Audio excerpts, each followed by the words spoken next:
Imagine a world where animals, desperate for freedom, rise up against their human oppressors. They establish this society, built on equality. Sounds like a hopeful beginning, right? A clean slate. It really does.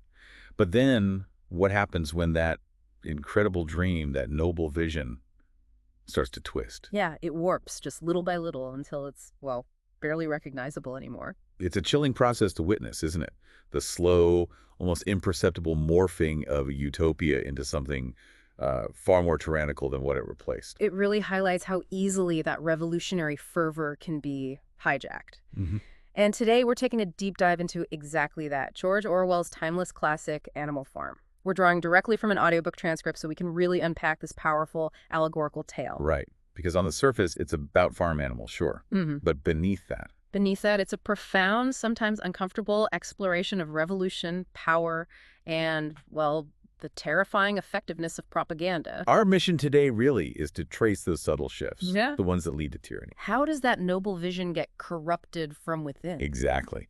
And uncover those surprising insights into how control is not just established, but, relentlessly maintained. You'll definitely find yourself seeing familiar patterns, I think. How truth gets rewritten, how memory is manipulated. Get ready for some aha moments, definitely. Okay, let's unpack this. Our story begins at Manor Farm. It's a place in pretty steep decline under the neglectful hand of Mr. Jones, the farmer. Yeah, the source paints a picture of just utter incompetence. He's locking hen houses, but forgetting the little potholes. Stumbling across the yard, collapsing into bed while his wife snores. It sets a scene. And this initial setting is crucial, isn't it? It establishes the foundational grievance. The animals are genuinely suffering under Jones's neglect and, frankly, cruelty. It's the perfect fertile ground for these revolutionary ideals to take root. Absolutely. A classic setup for rebellion. An oppressive, failing status quo. And that suffering leads to a secret meeting. Called by Old Major, the prize middle white boar. He's what, 12 years old? Wise, respected. Hmm. He shares this strange dream he had, but first he gives this incredibly powerful speech. He lays out the core philosophy that's going to ignite everything. And it's fascinating how he frames their reality. He doesn't sugarcoat it at all. No, not at all. Their lives are miserable, laborious, and short, forced to work, then slaughtered. No happiness or leisure. It's brutal. And this brutal assessment immediately identifies the source of their plight. Right. He lays the blame squarely on one entity. Man. Man is the only real enemy we have. He declares it. Humans consume without producing no milk, no eggs, can't pull the plow. Yet they are lord of all the animals, taking everything, giving back only the bare minimum to keep them alive. So the core of his argument is that England's fertile soil could support so many more animals in comfort and dignity if humans were just removed. He promises this future of abundance, of dignity. It's a powerful vision. Which naturally leads to his rallying cry, rebellion. Work night and day, he urges them, for the overthrow of the human race. And he lays out these really clear core principles. Absolute unity, perfect comradeship. And total enmity towards man. Whatever goes upon 2 legs is an enemy. Whatever goes upon 4 legs or has wings is a friend.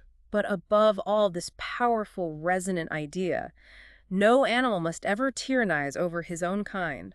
All animals are equal. It's the bedrock of the whole thing, or at least it's supposed to be.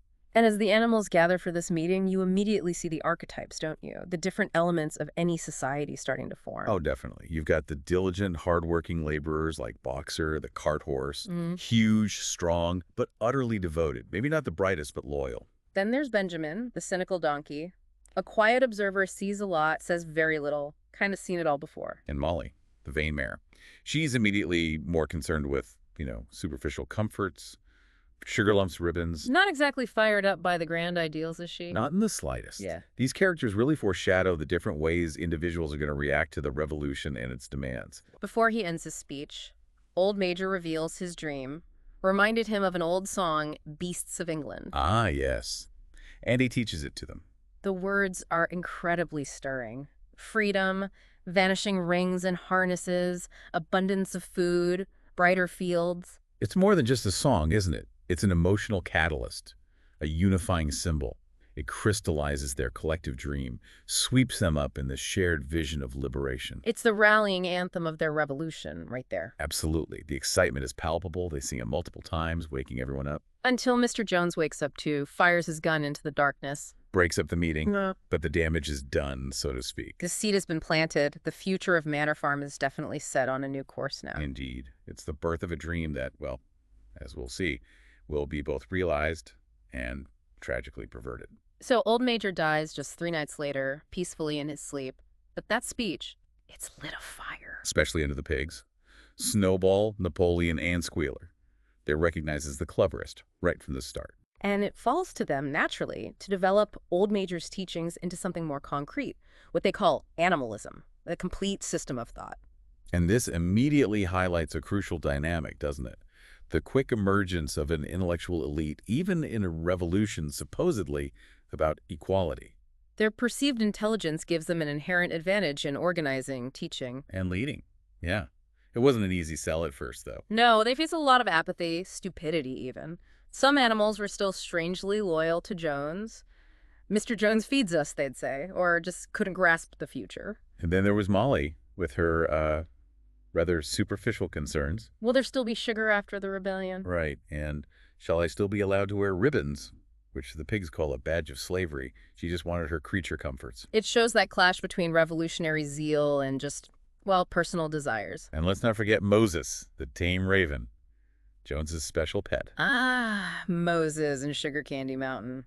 Exactly. Spreading tales of this mysterious paradise after death. It introduces that element of spiritual hope, maybe escapism, a competing narrative. And the pigs really struggled to debunk it, didn't they? They did. Yeah. Suggests that even in times of radical change, people or animals still cling to different forms of belief or hope. It's not easily swept aside. Now, the rebellion itself, it happens much sooner, much easier than anyone expected. Jones just gets worse. More drinking, more neglect. His men are idle, the fields are full of weeds, the animals are underfed. It all comes to a head one Midsummer's Eve. Jones gets drunk, forgets to feed them entirely. The animals finally snap, they break down the store shed doors, help themselves. Jones and his men come out whipping them. But this time, the animals fight back. Suddenly, unexpectedly, they turn on their tormentors. It's this spontaneous uprising. Budding, kicking from all sides, Jones and his men find themselves completely overwhelmed, routed. They flee down the cart track. And just like that, Manor Farm belongs to the animals. Mrs. Jones slips out another way. Moses follows her. It's done. The immediate aftermath is just pure exhilaration, isn't it? Disbelief, joy. They gallop around the boundaries of the farm as if making sure it's real. Then they rush back to the buildings. To destroy the symbols of their oppression. Whips, nose rings, chains, cruel knives, all flung onto a bonfire. Boxer even throws his little straw hat, the one that kept flies off in summer, onto the fire. Declares animals should go naked. Ribbons, too, considered clothes. It's a moment of pure, unadulterated triumph. Collective freedom. Double rations for everyone. And they sing Beasts of England 7 times in a row before settling down for the night. The next morning, they explore the farmhouse. Hesitantly at first. But they declare it a museum, a unanimous resolution. No animal must ever live there, setting that clear boundary against adopting human habits, though Molly gets caught trying on ribbons. Always Molly. But yes, rejecting the old ways symbolically. And here's where the new order truly begins to take shape. The pigs reveal they've taught themselves to read and write from an old spelling book. Which is a huge advantage, obviously. Immediately, they rename the farm. Snowball paints out Manor Farm on the gate, replaces it with Animal Farm. Simple, bold, a declaration. And the really significant step, they reduce animalism to 7 commandments. They're unalterable law, to be inscribed on the barn wall. Let's list them, they're crucial. 1, whatever goes upon 2 legs is an enemy. 2, whatever goes upon 4 legs or has wings is a friend. 3, no animal shall wear clothes. 4, no animal shall sleep in a bed. 5, no animal shall drink alcohol. 6, no animal shall kill any other animal. 7, all animals are equal. It's their foundational document, Their vision of utopia written large for all to see, clear, simple rules. But then, almost immediately, comes that first ominous sign, subtle but profound, a crack in the facade. The cows haven't been milked, their udders are bursting. And the pigs, using their trotters quite cleverly, manage to milk them, 5 buckets of frothing, creamy milk. Everyone's wondering what will happen to it. And Napoleon steps forward, places himself in front of the buckets. "Never mind the milk, comrades," he cries out. "That will be attended to. The harvest is more important." Diverts their attention immediately, sends them off to start haymaking. And when they come back that evening, The milk had disappeared. here's the insidious truth, isn't it? How power begins to corrupt. The first act of privilege is often small, seemingly justified, easily overlooked. That disappeared milk wasn't just breakfast. It was the quiet blueprint for how all animals are equal was going to be rewritten. The first hint that the spoils won't be shared equally, that the new leadership will quietly claim benefits. A tiny crack, yeah, but a crack nonetheless. After the rebellion, though, there's this initial golden age, isn't there, for Animal Farm? There really is. The first harvest is a massive success, bigger than Jones ever managed, and completed 2 days faster. Everyone works incredibly hard. They're happy as they had never conceived it possible to be. The food is truly their own, every mouthful an acute, positive pleasure. And this initial success is largely down to Boxer, his tireless work ethic. "I will work harder." That becomes his personal motto. He gets up half an hour earlier than everyone else, does volunteer work wherever it's needed most. He embodies that ideal of loyal, self-sacrificing labor for the collective good. His devotion is a powerful asset for the farm. But also, as we'll see. His greatest vulnerability. Yeah, but for now, there's this genuine sense of purpose. No theft, no grumbling, no quarreling, almost no shirking. Although you do see those early signs. Molly sometimes struggles to get up in the morning, leaves work early, complaining of a stone in her hoof. And the cat often disappears for hours, conveniently reappearing at mealtimes, always with excellent excuses. And Benjamin, the donkey, seems largely unchanged by the rebellion, does his work slowly, obstinately, never volunteers. It makes that cryptic remark when asked if he's happier now Jones is gone. "Donkeys live a long time. None of you has ever seen a dead donkey." Hints at that deeper, cynical understanding of history. Things change, but maybe not fundamentally. Sundays become a ritual. No work, breakfast an hour later, then the ceremony. Foisting the flag. Green for the fields of England, with a white hoof and horn symbolizing the future republic of the animals. Then the meeting. The week's work planned out, resolutions put forward, and debated. And it's always the pigs who put forward the resolutions, isn't it? Mm-hmm. The other animals understand how to vote, but could never think of any resolutions themselves. And Snowball and Napoleon are the most active in the debates. But crucially, they are never in agreement, consistently opposing each other on almost every point. It's more than just personality clashes, isn't it? It's a fundamental divergence in their revolutionary philosophy. Absolutely. Snowball is the intellectual, the innovator. He organizes various animal committees, egg production, Clean Tails League, Wild Comrades re-education. Most of which were failures, it seems, except the literacy classes. Right, those were a great success to varying degrees. Pigs read and write perfectly. Dogs learn to read the commandments. Muriel the goat reads well. Benjamin reads perfectly but refuses to exercise his faculty. Clover learns the alphabet, but can't put words together. Boxer can't get past the letter D. Molly only learns the letters of her own name. Shows the inherent difficulties in mass education, perhaps, and the differing capacities. And for the less intelligent animals, Snowball simplifies the 7 commandments into a single maxim. 4 legs good, 2 legs bad. Which the sheep, especially, adopt enthusiastically. They lie in the field, bleeding it for hours on end. Shows how easily complex ideas can be reduced to simplistic slogans, right? Yeah. And how those slogans can be endlessly repeated. Meanwhile, Napoleon takes no interest in Snowball's committees. His focus is elsewhere. The education of the young, he says, is more important than anything that could be done for those already grown up. And he takes those 9 puppies, Jessie and Bluebell's litter, away from their mothers as soon as they're weaned, raises them in seclusion in a loft only accessible by ladder. The rest of the farm soon forgets their existence, but it's a subtle, incredibly significant move. He's strategically investing in his future power base, cultivating a loyal private force, away from Snowball's influence.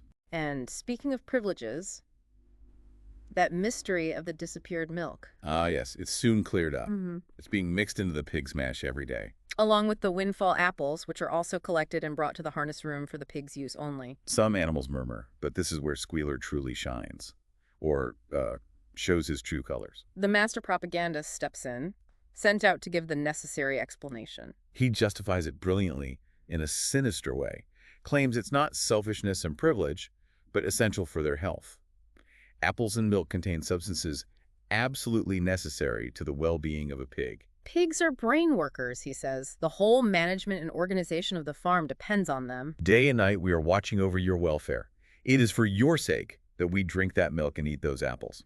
It's pure manipulation. And then the clincher, the powerful rhetorical question. Surely, comrades, surely there is no one among you who wants to see Jones back. And that just shuts down all argument. It becomes the unanswerable threat, invoking the primal fear of the past to justify present inequality.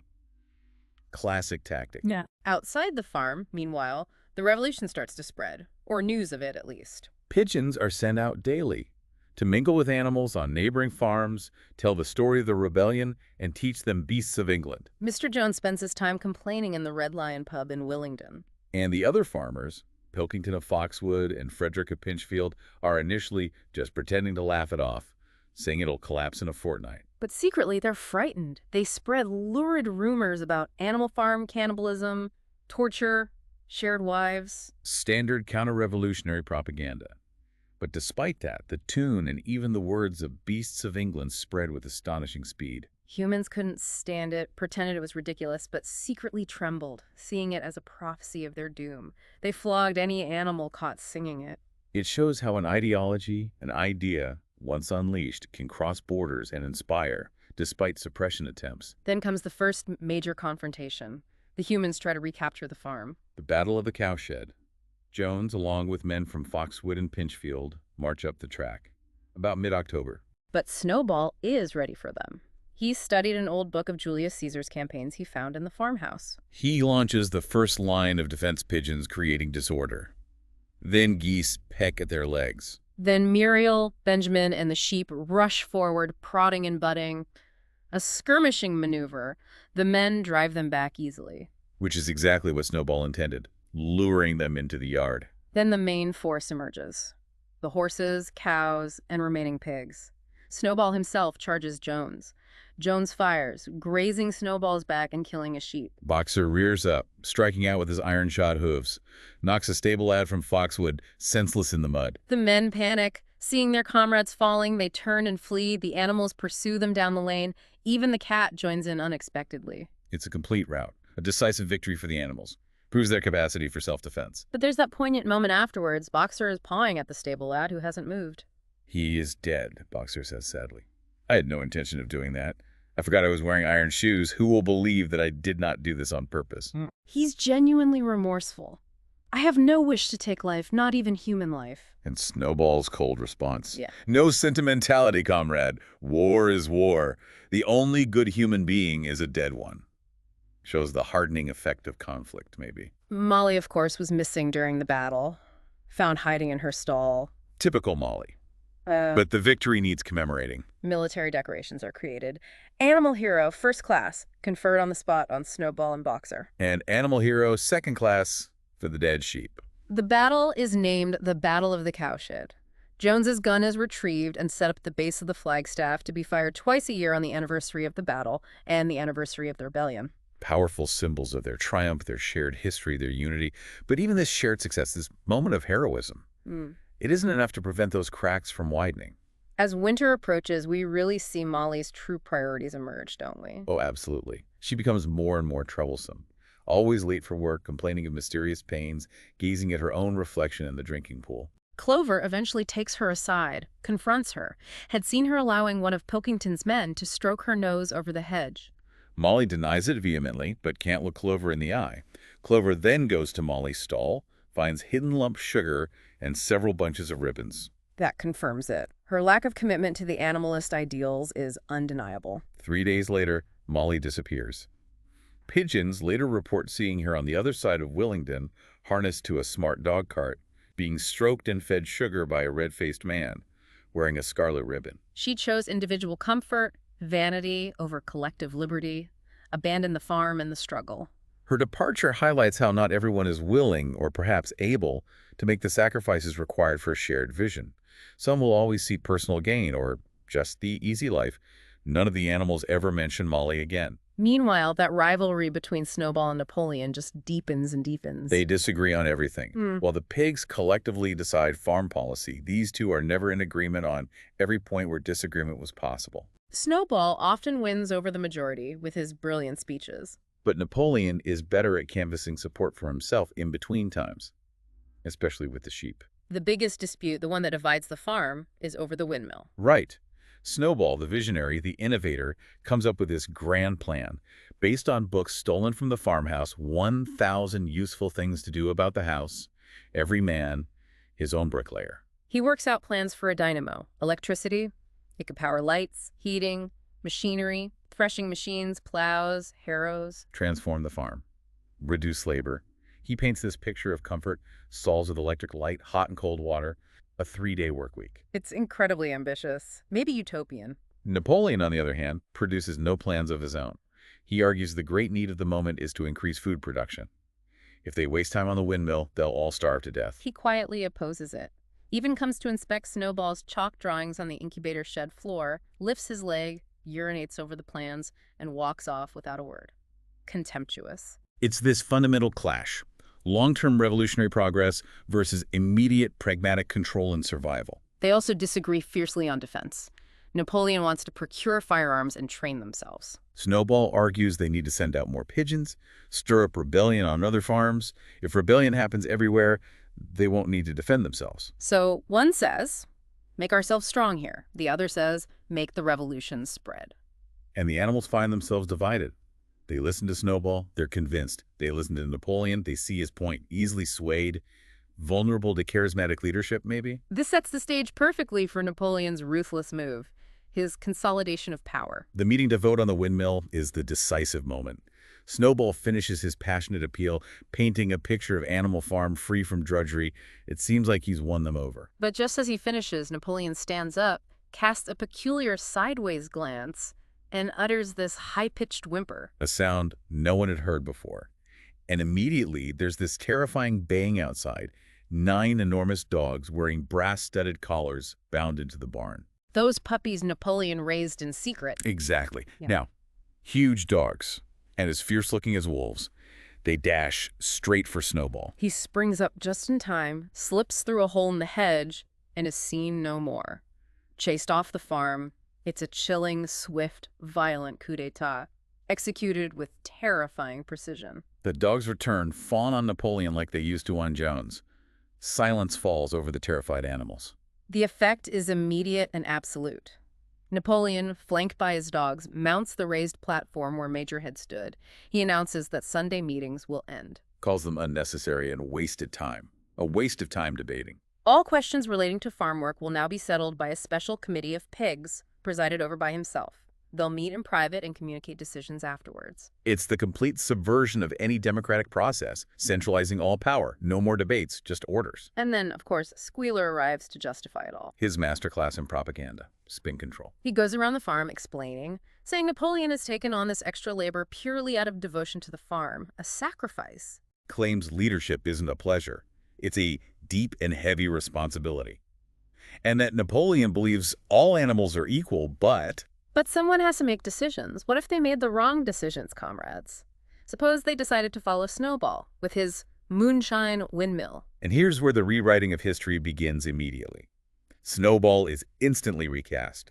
Not just mistaken, but dangerous. No better than a criminal. His bravery at the Battle of the Cowshed, Squealer hints it was much exaggerated. Discipline is key now. Discipline, comrades, iron discipline. And the ultimate argument, the familiar refrain. Surely, comrades, you do not want Jones back. That fear-mongering again, the unanswerable argument. Silencing dissent by invoking the trauma of the past, it works. Especially on Boxer. After thinking it over, he expresses his feelings. If Comrade Napoleon says it, it must be right. And he adds that to his private motto of, I will work harder. Unwavering loyalty becomes a tool for the new regime. Tragic, really. The manipulation of symbols continues, too. Old Major's skull is dug up, cleaned, mounted on a stump by the gun beside the flagstaff. Animals are required to file past it reverently before entering the barn, transforming a symbol of revolutionary inspiration into one of, well, state-sanctioned veneration. Almost religious. Napoleon himself becomes more formal, more distant, attended by his dogs when he appears, even has a black cockerel march ahead of him like a trumpeter before he speaks, adding to the mystique. And then the stunning reversal. Just 3 weeks after Snowball's expulsion, Napoleon announces the windmill is going to be built after all. Total shock. He warns it'll mean very hard work, maybe reduced rations. Squealer is sent round to explain this apparent contradiction, and his explanation is something else. He claims Napoleon had never actually been opposed to the windmill. On the contrary, it was his own creation. The plans Snowball drew. Squealer claims they were stolen from among Napoleon's papers. The windmill was, in fact, Napoleon's own idea. So why did he oppose it so strongly? Squealer explains that was Napoleon's cunning, his tactics. He only seemed to oppose it as a maneuver to get rid of Snowball, who was a dangerous character and a bad influence. Tactics, comrades, tactics, Squealer repeats, skipping and whisking his tail. This is crucial. It's not just altering the truth, it's manufacturing the reason for altering it, presenting the deception itself as a stroke of genius. It forces the animals to accept conflicting realities, cementing Napoleon's image as always right, always 5 steps ahead, undermines independent thought entirely. Life under Napoleon's rule gets hard. The animals work like slaves that year, but they believe they're working for themselves, which consoles them. A 60-hour week through spring and summer. Then Napoleon announces voluntary work on Sunday afternoons. Absence means your rations are halved. So voluntary, but not really voluntary. Exactly. The windmill construction faces huge challenges. How to break up the limestone into usable pieces without picks and crowbars. They solve it with ingenuity and boxer strength, dragging huge boulders to the top of the quarry, toppling them over to smash below. It's backbreaking. Boxer is the key. He works relentlessly, sometimes getting up nearly an hour early to drag stone alone. His 2 slogans, "I will work harder" and "Napoleon is always right," seem to answer all problems. Despite the effort, shortages start appearing. Nails, string, dog biscuits, iron for horseshoes, things the farm can't produce. So Napoleon makes another announcement. Animal Farm will engage in trade with neighboring farms. Not for any commercial purpose, of course, but simply to obtain essential materials. They'll sell a stack of hay and part of the wheat crop. Later, they might need to sell eggs, mediated by a solicitor, Mr. Whymper. This causes a vague uneasiness. The animals dimly remember resolutions passed, or thought they were passed, in the early days against trade with humans, against using money. The 4 young pigs who protested when Napoleon abolished the meetings raise their voices timidly, but are silenced by fierce growling from the dogs. And Squealer goes around, calming fears. "Are you certain that this is not something that you have dreamed, comrades?" he asks. "Have you any record of such a resolution? Is it written down anywhere?" And since nothing is written down, they accept they must have been mistaken. It's terrifying, isn't it? Gaslighting an entire population, making them doubt their own memories against confident, state-sanctioned lies. The pigs' privileges continue to grow naturally. Around this time, they suddenly move into the farmhouse, take up residence there. Again, Squealer has to justify it. The animals seem to remember a resolution against that, too. Squealer insists it's necessary. Pigs are the brains of the farm. They need a quiet place to work. It's more suitable to the dignity of the leader, as he now calls Napoleon, to live in a house. Some animals are disturbed when they hear the pigs use the beds. Clover asks Muriel to read the 4th commandment. Muriel spells it out. No animal shall sleep in a bed with sheets. Somehow those last 2 words had slipped their memory. Squealer, conveniently present, explains the rule was against sheets, a human invention. A bed is just a place to sleep. Pigs need comfort to do their brain work. And of course, Surely none of POP wishes to see Jones back. the ultimate justification. Unanswerable.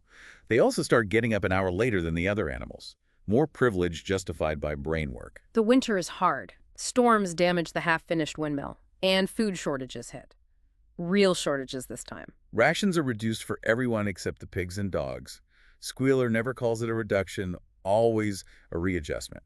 And he uses fabricated figures, reading out lists showing increases in every class of foodstuff compared to Jones's day, exploiting their fading memories and lack of records. They believe him. They even have to conceal the food shortage from the outside world.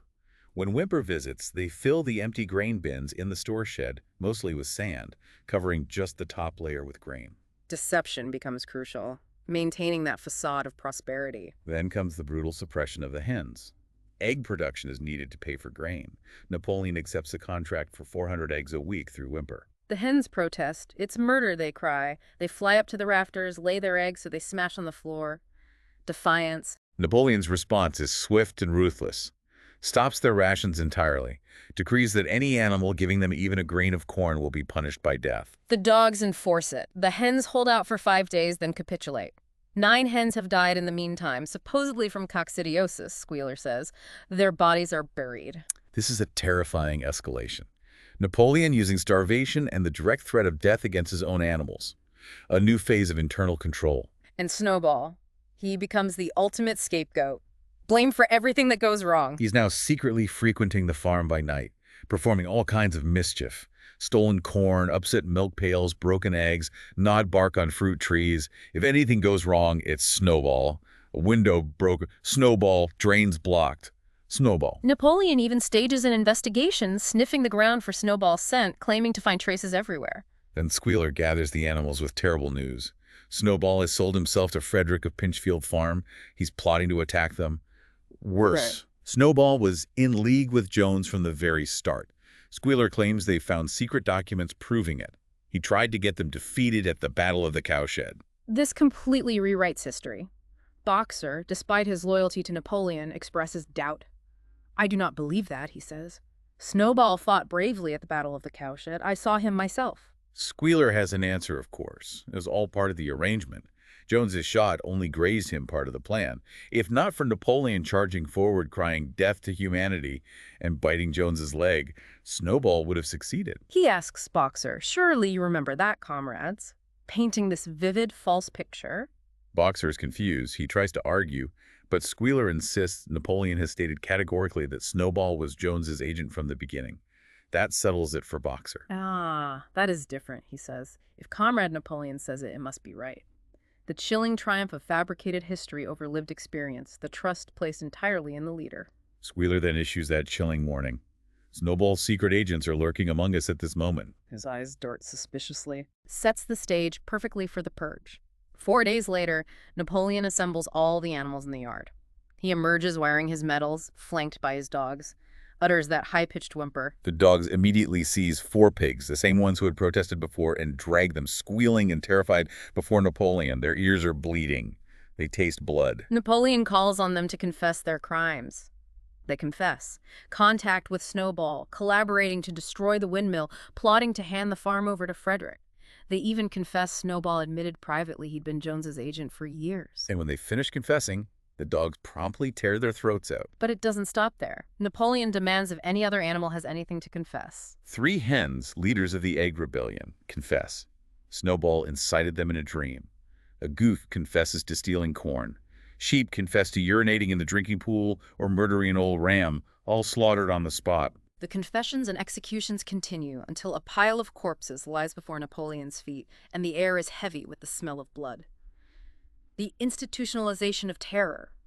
A brutal public spectacle to eliminate opposition and instill absolute fear. The remaining animals are huddled together, shaken and miserable, horrified. This is worse than anything they remember under Jones. Animal killing animal. Clover's thoughts capture the mood. This scene of terror and slaughter was not what they had aimed at when they worked for the overthrow of the human race. This wasn't the society they hoped for. Still better than Jones, they felt. But not this. And the ultimate symbolic betrayal comes next. The abolition of beasts of England. Squealer announces it's forbidden. Why? Because the rebellion is completed. The execution of the traitors was the final act. The enemy, both external and internal, is defeated. The better society Major dreamed of has now been established. Clearly, this song has no longer any purpose, he says smoothly. It's a song of rebellion, and the rebellion is over. Despite protests, it's sung mournfully one last time and then silenced. Replaced by a new song written by Minimus, the poet pig, praising Animal Farm, beginning Animal Farm, never through me shalt thou come to harm. Doesn't quite have the same ring, does it? Not quite. It's the silencing of the original revolutionary ideal, replaced by a hymn to the state, a cult of personality. And the final, sickening amendment to the commandments, at least for now, animals recall the 6th commandment. No animal shall kill any other animal. They wonder if the killings violated it. Clover asks Benjamin to read it, but he refuses. Muriel reads it. And it says, no animal shall kill any other animal without cause. Somehow those last two words had slipped their minds. It retroactively justifies the purge. The truth, history, the very laws are completely malleable, rewritten to legitimize violence and maintain power. The animals work even harder now, especially rebuilding the windmill, walls twice as thick this time. Sometimes they feel they work harder and eat less than in Jones's days. But Squealer always proves with figures that it isn't so. They believe him. Boxer is still the inspiration. His lung is troubling him, but he refuses to rest. He's nearing the retirement age, 12 for horses, and wants to see the windmill well underway before then. That plot of pasture for retired animals is his dream now. Napoleon's status, meanwhile, elevates to something almost godlike. He's rarely seen in public, lives in separate apartments in the farmhouse, eats alone, using the Crown Derby dinner service. Decreed that the gun will be fired on his birthday, as well as the other anniversaries, referred to formally as our leader, Comrade Napoleon. The pigs invent titles for him. Father of all animals, terror of mankind, protector of the sheepfold, duckling's friend. Squealer lectures weepily about Napoleon's wisdom, his goodness. Every success, every stroke of good fortune is attributed to Napoleon. Hens thank Napoleon for laying 5 eggs in 6 days. Cows thank Napoleon for their water tasting so good. Minimus writes a sycophantic poem, Comrade Napoleon, inscribed on the barn wall opposite the commandments, surmounted by a portrait of Napoleon in profile, the solidification of a personality cult. Replaces the ideals of animalism entirely with the worship of a single leader. Demands unquestioning reverence. Meanwhile, Napoleon plays this cynical game with the timber stacked in the yard. Needs to sell it. He seems to favor selling to Pilkington of Foxwood. Relations are almost friendly. Simultaneously, terrible rumors are spread about Frederick of Pinchfield. His cruelty to animals, flogging horses, starving cows, killing dogs, cockfights with razor blades, makes Pilkington seem like the lesser evil. Pigeons are told to avoid Pinchfield, change their slogan from death to humanity to death to Frederick. But then, suddenly Napoleon announces he sold the timber to Frederick after all. The rumors about Frederick were lies spread by Snowball. Pilkington is the real enemy. All dealings with Foxwood cease. Pigeons change slogan to death to Pilkington. Napoleon boasts he played them off against each other, got a better price from Frederick, demands payment in real 5-pound notes, not a check. Frederick pays, the notes are proudly displayed. Leads to the ultimate betrayal, of course. 3 days later, Whymper rushes back, face pale. The banknotes are forgeries. Frederick got the timber for nothing. Napoleon pronounces a death sentence on Frederick, prepares for the worst. And the very next morning, the attack comes. Frederick and 15 men, 6 with guns, open fire as soon as they're in range. The animals put up a brave defense but are driven back by the gunfire. They suffer heavy casualties. They shelter in the farm buildings as the men advance, and the men gather around the windmill. Frederick drills a hole near the base, packs it with blasting powder. Boom! The windmill ceases to exist, utterly destroyed. It's devastating. But seeing this, the animals' courage returns. They charge out with furious rage, disregarding the pellets. It's a savage, bitter battle. 3 men have their heads broken by boxers' kicks.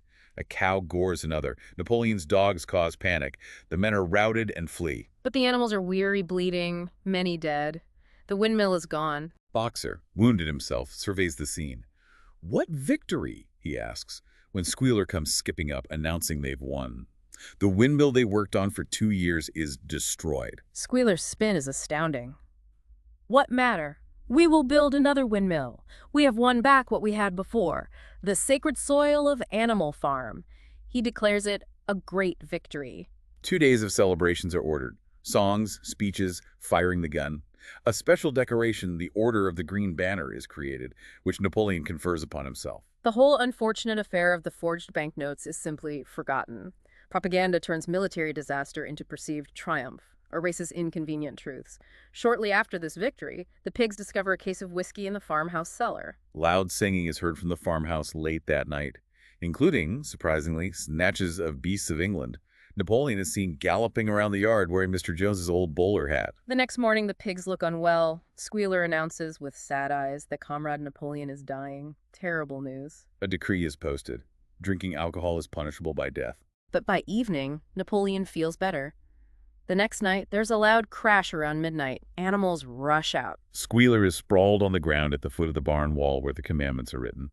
A broken ladder beside him, a lantern, a paintbrush, and an overturned pot of white paint. The dogs surround him protectively. Only old Benjamin nods his muzzle, seeming to understand, though he says nothing. A few days later, Muriel, reading the commandments again, notices there's another one they've remembered wrong.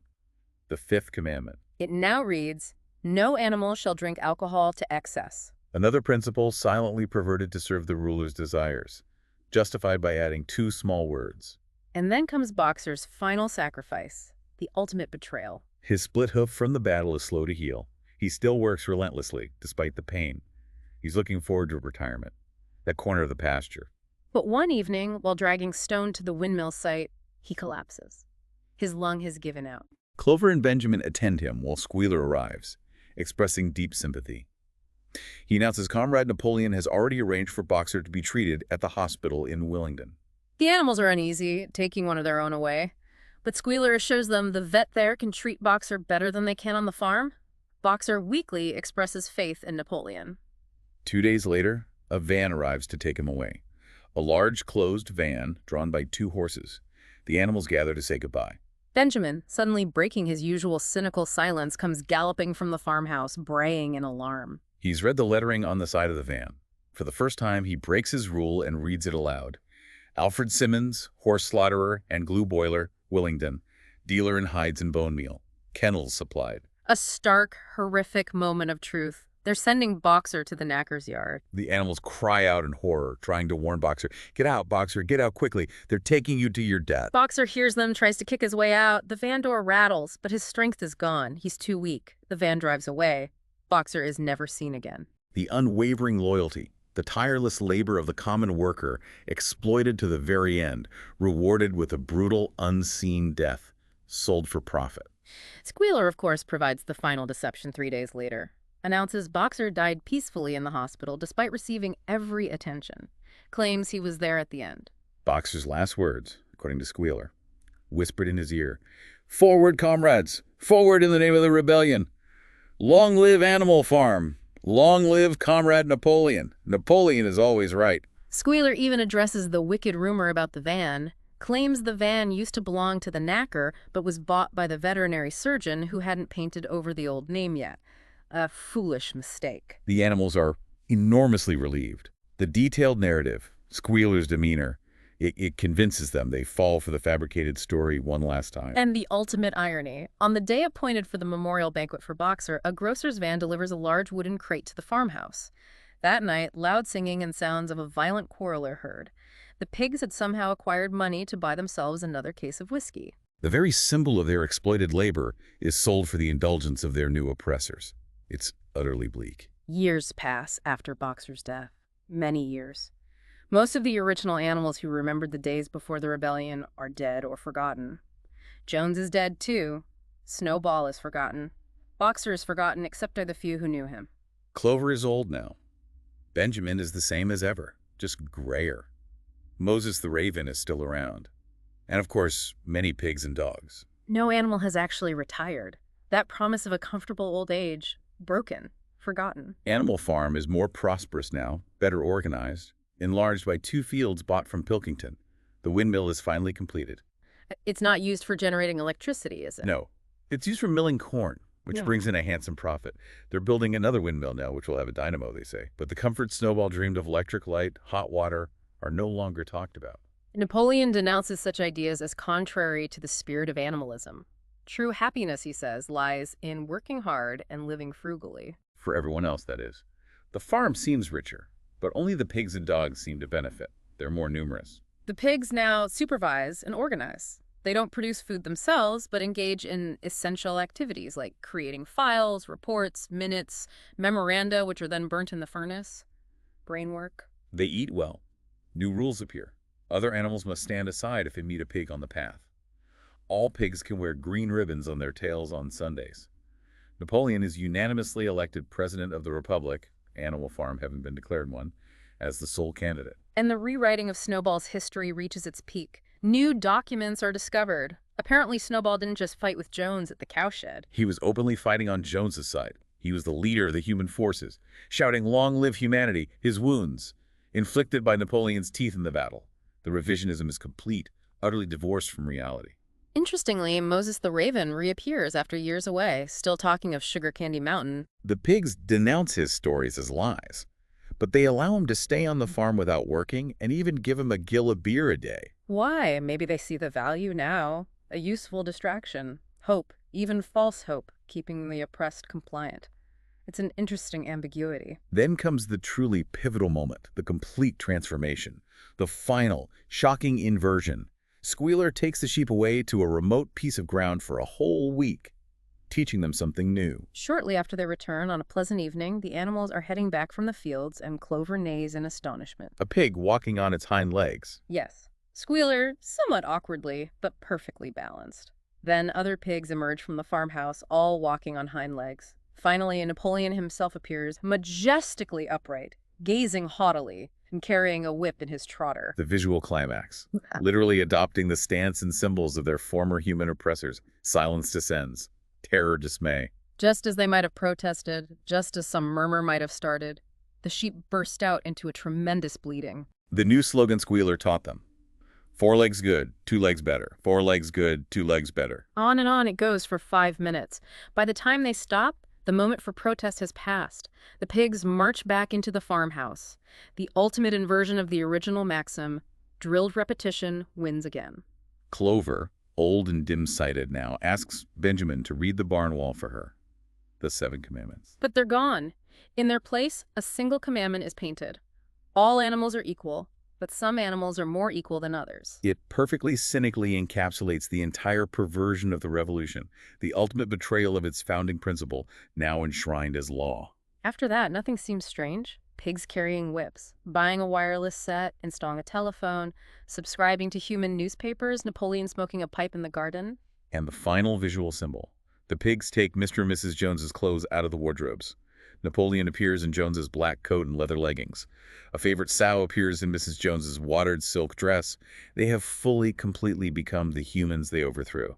The final scene. A deputation of neighboring farmers comes for a tour of inspection. They're impressed. Pilkington makes a speech over dinner, in the farmhouse, naturally, praises Animal Farm's discipline and orderliness, especially the low rations, the long working hours, and the general absence of pampering among the ordinary animals. He says he intends to introduce these methods on his own farm, even makes that awful joke. If you have your lower animals to contend with, he concluded, we have our lower classes. A chilling parallel. Mutual admiration between oppressors. Napoleon responds, expresses happiness that the period of misunderstanding is over, denies ever wanting to stir up rebellion. The farm is a cooperative venture, the title deeds owned by the pigs jointly. And he announces several changes to promote confidence. The habit of addressing each other as comrade is suppressed. Old Major's skull gurried. The flag. The white hoof and horn removed. It's now plain green. And the name of the farm, it's being changed back.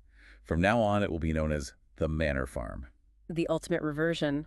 And then, the animals outside, drawn by the sound of laughter, creep up to the window and look in. Pigs and men playing cards, drinking, making speeches. They look from pig to man, and from man to pig, and from pig to man again. But already the source says it was impossible to say which was which. The revolution has come full circle. To a far darker, more horrifying place. The oppressors have simply changed their faces. The oppression remains, perhaps even intensified. So what does this all mean for us? I mean, we've witnessed this powerful, disturbing journey from an idealistic revolution, rooted in freedom and equality, to this chilling authoritarian control, where language, history, memory itself, it's all relentlessly reshaped to serve the powerful few. And those slow, subtle shifts were key, weren't they? The gradual accumulation of privileges, the constant spin, the re-explanation of events. The relentless instilling of fear, the systematic erasing of truth, little by little chipping away at the original ideals. This isn't just a story about farm animals, is it? It's a stark cautionary tale. Absolutely. About how power corrupts. Yeah. Absolutely. And how vigilance, constant vigilance, is essential to protect basic freedoms and truths. The manipulation of information, suppression of dissent, controlling the narrative. These are powerful tools. It's really a blueprint, isn't it, for the rise of totalitarianism? A process that, alarmingly, could play out anywhere. And it leaves us with a really provocative thought, I think. Consider how critically important it is in any society, anywhere, to question unchallenged narratives. To protect the right to dissent, even when it's uncomfortable. And to remember the past clearly. even when it's inconvenient or painful. What happens when the only voice allowed to tell the story is the one in power? When the past is erased, rewritten, and the present is all that's allowed to exist, how can we ever truly be free, or even know who we really are?